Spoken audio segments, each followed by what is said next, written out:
दोस्तों, जैसा कि दोस्तों इसके पहले मैंने आपको एनालिटिकल स्कूल से रिलेटेड जॉन ऑस्टिन और जेरमी बेंथम के बारे में, वो उनके सिद्धांतों के बारे में बताया और उसी का जो तीसरा पार्ट है वीडियो में। तो अब मैं आपको एनालिटिकल स्कूल में जो केल्सन और हॉर्ट हैं उनके सिद्धांतों के बारे में बताने का प्रयास करूंगा और आपको समझाऊंगा, जिससे कि आपको इस वीडियो से तीनों अगर आप एक सा मतलब बारी बारी से सुनते हैं तो आपको एनालिटिकल स्कूल के संबंधी जो क्वेश्चन है, जो आपके डाउट्स हैं, वो समाप्त हो जाएंगे। और ये वीडियो आपके लिए बहुत ही महत्वपूर्ण होगा। जब भी अगर आप इस वीडियो को देखते हैं तो तीनों वीडियो को पार्ट 1, 2, 3 करके इसको हम देखेंगे। तो दोस्तों, ये वीडियो आपके लिए इसलिए इम्पोर्टेंट है क्योंकि अगर आप क्लैट दे रहे हैं, यूपी जुडिशरी दे रहे हैं, तो आपको एक नज़र में, एक दृष्टि में, आपके माइंड में चीज़ें छप जाएंगी और आप कभी जो स्टूडेंट से जो क्वेश्चन आपसे पूछे जाएंगे उसमें आप कभी गलती नहीं करेंगे। और जो हमारे स्टेट यूनिवर्सिटियों के या सेंट्रल यूनिवर्सिटियों के LLB BA LLB के छात्र हैं, वे अपने सेमेस्टर एग्ज़ाम दे रहे हैं, उनके लिए भी ये वीडियो बहुत ही लाभकारी है। तो हम आते हैं दोस्तों, जो एनालिटिकल स्कूल है उसमें जो हेंस केल्सन है उनके द्वारा जो सिद्धांत दिया गया है प्योर थियरी ऑफ लॉ, उसके बारे में वे क्या कहते हैं। और हेंस केल्सन को वियना विचारधारा का भी माना जाता है क्योंकि ये वियना जो हेंस केल्सन है वियना विश्वविद्यालय से रिलेटेड हैं और ऑस्ट्रिया में जो पढ़ता है और वहाँ पे वो प्रोफेसर थे। और उन्होंने प्योर थियरी ऑफ अपनी पुस्तक क्वार्टरली रिव्यू नामक पत्रिका में प्रकाशित हुआ था। और केल्सन ने अपने विधि सिद्धांत द्वारा जो आपका विश्लेषणात्मक प्रमाणवाद है, जो एनालिटिकल पॉजिटिविज्म है, की विवेचना नए ढंग से करते हैं। ये जॉन ऑस्टिन और जेरमी बेंथम से थोड़ा सा अलग हट करके विधि की विवेचना करने का प्रयास करते हैं और इसे मनोवैज्ञानिक तथ्यों पर आधारित माना जाता है। तो आते हैं वियना विचारधारा की क्या विशेषताएं हैं और हेंस केल्सन क्या कहना चाहते हैं। तो दोस्तों, ये रोचक ढंग से हम इसको समझने का प्रयास करते हैं।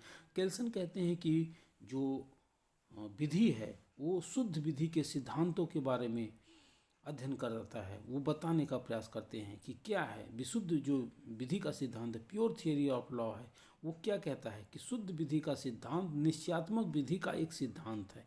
अब कहते हैं कि जो शुद्ध प्योर थियरी ऑफ लॉ है क्या है, वो एनालिटिकल पॉजिटिविज्म जो है उसका एक सिद्धांत है और यह विधि का सामान्य सिद्धांत नहीं है। वे इस बात से एकदम इनकार कर देते हैं। ये सामान्य विधि का सिद्धांत नहीं है, जैसा कि ऑस्टिन ने कह दिया जनरल कमांड है, वो ऐसी बात नहीं है। ये कहते हैं न कि एक विशिष्ट विधिक व्यवस्था की व्याख्या करता है, बल्कि ये क्या कहता है, शुद्ध विधि ही अध्ययन योग्य है। और शुद्ध विधि क्या है इसके बारे में उन्होंने आगे बढ़ाया, कहा कि जो शुद्ध विधि है, विधि की शुद्धता बनाए रखना आवश्यक है। तो विधि का स्वरूप धूमिल नहीं होना चाहिए। और केल्सन ने विधि की जो शुद्धता है उसके बारे में कहा कि जैसी की विधि जैसी कि वह है, मतलब the law as it is. ठीक, the law as it is, विधि शास्त्र की विषय वस्तु है। विधि जैसी कि वह होनी चाहिए, law as it is ought to be, अर्थात आदर्शात्मक विधि नहीं होनी चाहिए। और विधि की विषय वस्तु, और कहते हैं कि विधि शास्त्र की विषय वस्तु नहीं है और शुद्ध विधि का वैज्ञानिक अध्ययन अपेक्षित है। हम जो अगर विधि का अध्ययन करते हैं तो वो वैज्ञानिक ढंग से करना चाहिए, मोरल ढंग से नहीं करना चाहिए, क्योंकि समस्त ज्ञान विज्ञान के द्वारा अर्जित किया जा सकता है। ज्ञान तथा नैतिकता, अब आइए देखते हैं कि अब क्या कहते हैं। ज्ञान और नैतिकता के संदर्भ में उनका कहना है कि भिन्न है। दोनों, ज्ञान जो होता है और नैतिकता होती है, विधि और नैतिकता होती है, दोनों एक दूसरे से भिन्न होते हैं। केल्सन का विधि सिद्धांत विधि शास्त्र में दो दृष्टिकोणों से महत्वपूर्ण माना जाता है। दोस्तों, हम पहला उसको बताते हैं कि प्रथम यह कि इसे जो आपकी विश्लेषणात्मक पद्धति है, जो एनालिटिकल पॉजिटिविज्म है, ठीक, पद्धति का विकास का सर्वोच्च बिंदु माना जाता है। इसके द्वारा ही जो एनालिटिकल पॉजिटिविज्म है वो विकसित होता है।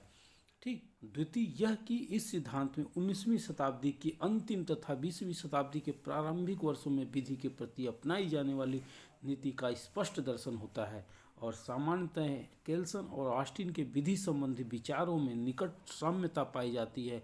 और जो परंतु केल्सन महोदय ने अपने विचार पद्धति को इस प्रकार से आगे बढ़ाया और कहा जाता है कि जो केल्सन महोदय हैं वे अपने विचार पद्धति को कांट के जो विल थियरी देते थे उनके दर्शन पर आधारित माना जाता है, जबकि ऑस्टिन की जो विश्लेषणात्मक विचारधारा है वो उपयोगितावादी सिद्धांत पर आधारित है जिसे बेंथम ने दिया था।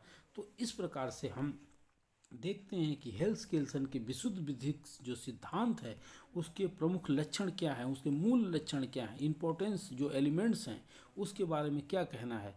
पहला कहते हैं कि विधि अर्थात विधि जैसी कि वह है the law as it is का वर्णन होना चाहिए, न कि आदर्शात्मक विधि जैसी कि वह है the law ought to be. नहीं होना चाहिए, नहीं होना चाहिए। विधि और विधि के सिद्धांत में अंतर होना चाहिए। विधि का सिद्धांत ऐसा होना चाहिए जिसे सभी समय सभी स्थानों में समान रूप से लागू किया जा सके। ठीक।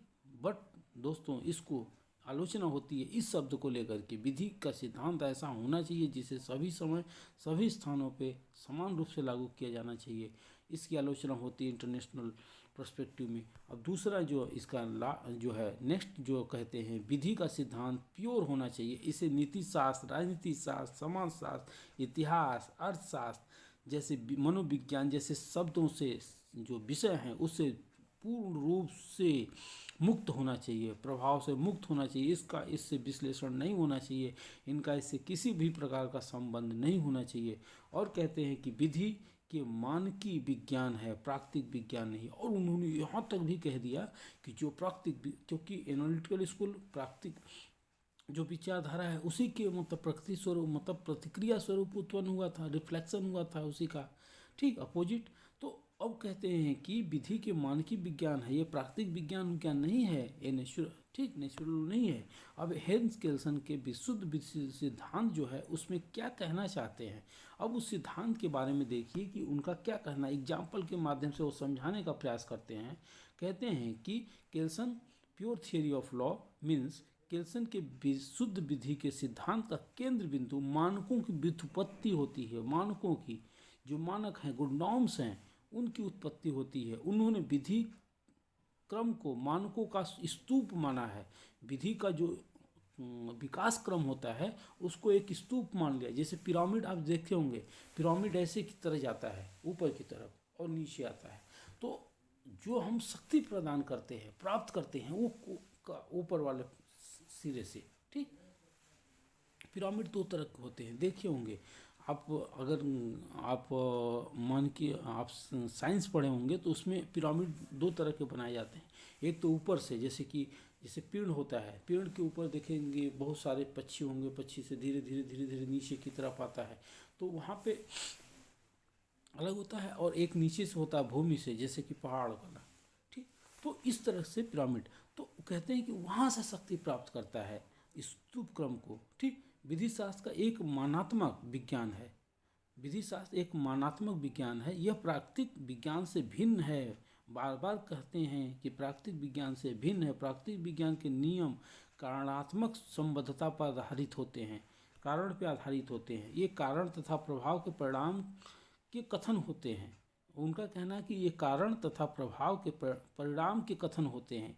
इनका कहना है, एक एग्जाम्पल के रूप में समझाते हैं, कहते हैं कि यदि ए है तो बी होगा। ये नियम अखंडनीय होते हैं, ये नियम अखंडनीय होते हैं, इसको हम नहीं तोड़ सकते। जैसे वो कहते हैं कि एग्जाम्पल के रूप में देते हैं कि अगर कहीं पे धुआं उठ रहा है तो ये मतलब एजम्पशन होगा, ये प्रिज्यूम किया जाएगा कि वहाँ आग लगी होगी या कुछ जल ही रहा होगा, तभी वो धुआं आ रहा है, ठीक। तो कहने का तात्पर्य, अगर एक चीज़ है तो दूसरा चीज़ होगा ही होगा, ठीक। जैसे परिस्थितिजन्य साक्ष्य, जब आप एविडेंस लॉ पढ़ेंगे उसमें आपको परिस्थितिजन्य साक्ष्य के बारे में आपको मिलेगा। तो अतः किसी एक बिंदु पर विफल हो जाने पर इन्हें दोषपूर्ण माना जाता है। विधि शास्त्र के साथ ऐसा नहीं है, उनका कहना है कि विधि शास्त्र मानात्मक विज्ञान है, विधि शास्त्र के अनुसार यदि ए है तो बी होना चाहिए, ऐसा नहीं है। अतः उल्लंघन के बावजूद विधि के नियम विधिमान हो सकते हैं। अगर उसका उल्लंघन किया जाता है, जैसे आईपीसी के अंतर्गत या सीआरपीसी के अंतर्गत, यदि किसी नियम का उल्लंघन कर दिया जाता है, यदि रोड पे आप चल रहे हैं, रोड ट्रैफिक सिग्नल तोड़ देते हैं, या किसी कारण से मिस्टेक होता है, किसी लॉ का आपने जानबूझकर नहीं किया है, तो वो इस आधार पे विधिमान होने से थोड़ा नहीं इनकार किया जाएगा। वो तो विधिमान है तो विधिमान ही रहेगा, बल्कि उसके लिए आपको पनिश किया जाएगा, जैसा कि कमांड ऑफ सॉवरेन की थियरी जॉन ऑस्टिन कहते हैं।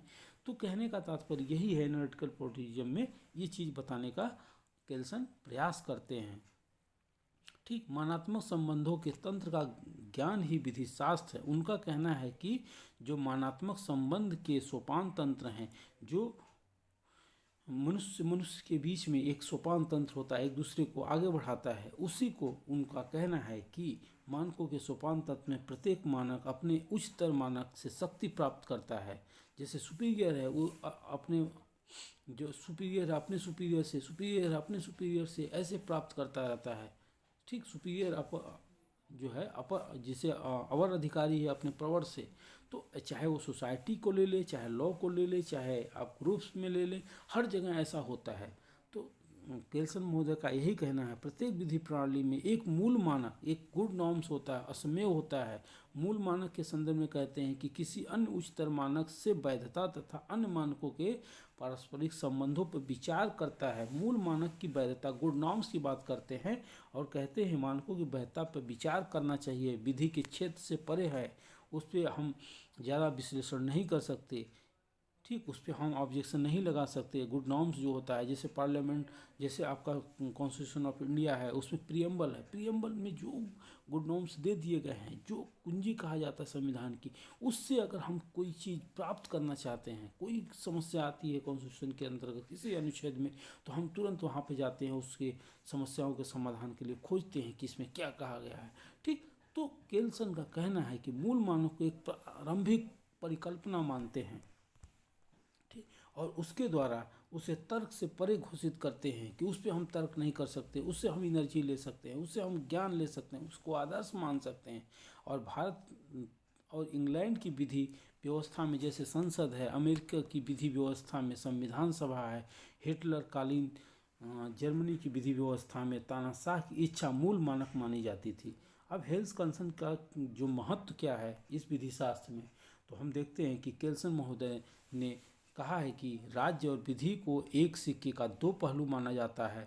ठीक, इसलिए राज्य और विधि में कोई द्वैध भाव नहीं होना चाहिए। और नेक्स्ट कहते हैं कि विधि का स्वरूप जो है इम्परेटिव होना चाहिए, आदेशात्मक होना चाहिए, आवश्यक नहीं है।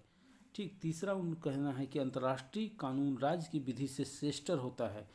केल्सन का नेक्स्ट पॉइंट कहते हैं कि केल्सन रूढ़िगत विधि को मान्यता प्रदान करते हैं। और केल्सन के सिद्धांत, अब देखिए यहाँ पे केल्सन ऑस्टिन से विपरीत हो रहे हैं। यहाँ पे केल्सन कहते हैं रूढ़िगत विधि को मान्यता प्रदान करते हैं, वहीं ऑस्टिन नहीं प्रदान करते हैं। केल्सन के सिद्धांत से ही विधिक व्यक्तित्व के सिद्धांत से संबंधित समस्याओं को सहायता से हल किया जा सकता है। केल्सन ने कहा है कि लोक विधि और प्राइवेट विधि में विभाजन नहीं हो सकता है। केल्सन का सिद्धांत की आलोचना, अब केल्सन जो सिद्धांत दिए हैं उसकी कुछ आलोचनाएं की जाती हैं। आप देख सकते हैं यहाँ पे, आपको स्क्रीन पे दिखाई दे रहा है। तो यहाँ पे लिखा है कि केल्सन महोदय की क्या आलोचना है, हम देखते हैं। प्रोफेसर लास्की के अनुसार केल्सन का सिद्धांत व्यर्थ की मानसिक कसरत कहते हैं लास्की, वास्तविक जीवन से इसका कोई वास्तविक महत्व नहीं है। फिर फ्रीडमैन कहते हैं कि जो केल्सन का सिद्धांत है आधुनिक विधिक समस्याओं का हल प्रस्तुत नहीं कर सकता है। फिर लॉटर पैच कहते हैं कि राष्ट्रीय विधि पर अंतर्राष्ट्रीय विधि की प्राथमिकता देकर केल्सन ने नैसर्गिक विधि को पिछले दरवाजे से प्रवेश दे दिया, क्योंकि ऑस्टिन अंतर्राष्ट्रीय विधि को नहीं मानते हैं। और वहीं एनालिटिकल स्कूल जो है एक तरफ नेचुरल लॉ को नहीं मानता है, क्योंकि नेचुरल लॉ के द्वारा ही अंतर्राष्ट्रीय विधि का प्रादुर्भाव हुआ है।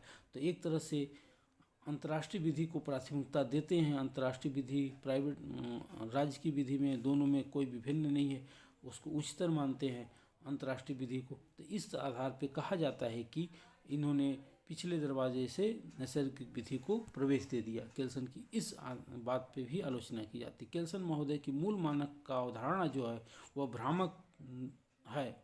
वह यह नहीं बताते हैं कि मूल मानक अपनी वैधता किससे प्राप्त करता है, क्योंकि वो केल्सन कहना है कि वो आदर्श है, उस पर हम तर्क नहीं कर सकते। ठीक। फिर केल्सन के जो विचार हैं ऑस्टिन से तुलना की जाती है। ये पूछा जाता है कभी कभी आपसे क्वेश्चन में कि दोनों के विचारों में क्या तुलना है, तो दोनों विधिशास्त्रियों ने प्राकृतिक विधि का विरोध किया है। ऑस्टिन सिद्धांत में सार्वभौमिकता का अभाव है, जबकि केल्सन विशुद्ध विधि की जो सिद्धांत को सार्वभौमिकता की प्राधान्यता देते हैं। ऑस्टिन महोदय अंतर्राष्ट्रीय विधि की वास्तविक विधि नहीं मानते हैं, जबकि केल्सन अंतर्राष्ट्रीय विधि को भी वास्तविक विधि मानते हैं और वह उसे राष्ट्रीय विधि से श्रेष्ठ मानते हैं। ऑस्टिन महोदय ने रूढ़ि और रीति रिवाजों को विधि के रूप में नहीं माना है और केल्सन ने इसको माना है। ठीक, स्थान नहीं दिया है, जबकि केल्सन ने रूढ़ियों को विधि स्वीकार किया। ऑस्टिन लोक विधि और निजी विधि में विभाजन करते हैं, जबकि केल्सन विभाजन नहीं करना चाहते हैं। ऑस्टिन के अनुसार विधि संप्रभु का समादेश है, जबकि केल्सन के अनुसार आदेश श्रेष्ठतर मानवीय इच्छा की अभिव्यक्ति है, यह श्रेष्ठ की इच्छा नहीं है। दोनों ही विध्यात्मवादी हैं। दोनों ही विधि जैसी की है, न कि विधि जैसी होनी चाहिए। उसे होना चाहिए कि वो विधि शास्त्र का विषय वस्तु मानते हैं। तो इस प्रकार से दोस्तों मुझे उम्मीद है कि ये जो आपका एनालिटिकल स्कूल है आपको पूरी तरह से संक्षेप में समझ में आ गया होगा। इस तीनों वीडियो को आप देखेंगे, जॉन ऑस्टिन को, बेंथम को और हंस केल्सन को, तभी ये आपका एनालिटिकल स्कूल और इसकी जो विशेषताएं हैं, जो इसका योगदान है, जो इनमें तुलनाएं की गई हैं, सभी को समझ में आपको आएगा। मुझे ये पूरा I hope you understand all things. Thank you. जय हिंद, जय भारत।